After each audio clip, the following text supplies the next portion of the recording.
प्रेमिका का प्यार परखने के लिए उसने लकवाग्रस्त होने का नाटक किया। उसकी सेवा देख उसने शादी में उसे सरप्राइज देने का फैसला किया। पिताजी, कल मेरी शादी है, क्या आप सच बता दूं? नहीं, परीक्षा बाकी है। शादी में उसे सबसे बड़ा सरप्राइज देना। मैंने युनचेंग की कंपनियों को रुयान पर उपहारों की बौछार करने को कहा है। फिर हम बताएंगे कि तुम लॉन्गटेंग ग्रुप के वारिस हो। ठीक है, मैं उसे सबसे भव्य शादी का तोहफा दूंगा।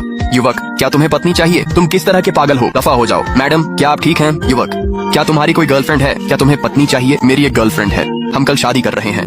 तुम्हारे पैर, मैं पहले घायल हो गया था, मैं अभी भी ठीक हो रहा हूँ। सुंदर और दयालु, उसके जैसे बहुत कम युवक मिलते हैं। नहीं, मुझे एक तस्वीर लेनी है और अपनी पोती को भेजनी है। प्यारी, दादी को तुम्हारे लिए एक अच्छा लड़का मिल गया है। दुर्भाग्य से वह कल शादी कर रहा है। मैं तुम्हें अभी उसकी तस्वीर भेज रही हूँ। दादी, मेरी शादी की चिंता छोड़िए, सड़क से किसी अनजान लड़के को नहीं चुन सकती आप। क्या तुम्हें लगता है मैं ये करना चाहती हूँ? तुम उस लड़के का इंतजार कर रही हो जिसने बचपन में जान बचाई थी। 10 साल की उम्र से नकाब में हो और चेहरा नहीं दिखाती। सब तुम्हें बदसूरत समझते हैं, इसलिए कोई शादी नहीं करना चाहता। मैं और क्या कर सकती हूँ? केवल वही अपने हाथों से मेरा नकाब हटा सकता है। किसी और पुरुष को यह अधिकार नहीं है। क्या हो अगर वह शादीशुदा हो तो मैं जीवन भर कभी यह नकाब नहीं उतारूंगी। ये वही है। मुझे 10 मिनट के भीतर उसके बारे में हर जानकारी चाहिए। जी मैम, अगर यह वाकई तुम हो तो जिस वादे के लिए मैंने 20 साल इंतजार किया है वह आखिरकार पूरा हो सकता है। तुम्हें ढूंढूंगा। रुयान, हैप्पी बर्थडे। मैं तुम्हारे लिए केक लाया हूँ, क्या तुम नीचे आकर इसे ले सकती हो? वह शायद व्यस्त होगी, शायद उसने मुझे सुना नहीं। रुयान, कल तुम्हारी शादी है, फिर भी तुम आज रात यहाँ आने की हिम्मत कैसे कर पाई?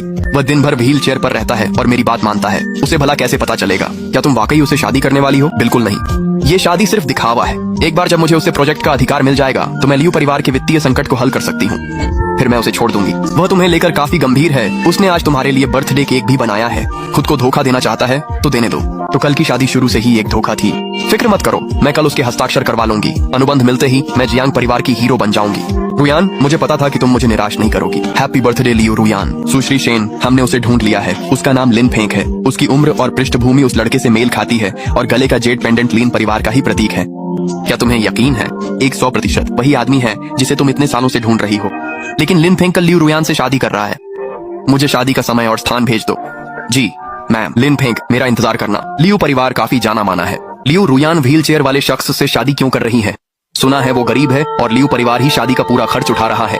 ये शादी नहीं है, वो उनके परिवार में दामाद बनकर जा रहा है। शायद उस घर में उसकी कोई राय भी नहीं ली जाएगी। अच्छा है, तुम अधिकार पत्र ले आए हो। समारोह खत्म होते ही इस पर हस्ताक्षर कर देना। मिस्टर जियांग ने पहले ही एक निवेशक का इंतजाम कर लिया है। जैसे ही हमें तुम्हारे हस्ताक्षर मिल जाएंगे लियू परिवार की फंडिंग आज ही आ जाएगी। आज हमारी शादी है और तुम्हें बस उस कागज की पड़ी है। लिन फेंक, अब नाटक मत करो। लियू ग्रुप इस संकट से बचेगा या नहीं, यह उस अधिकार पत्र पर निर्भर करता है।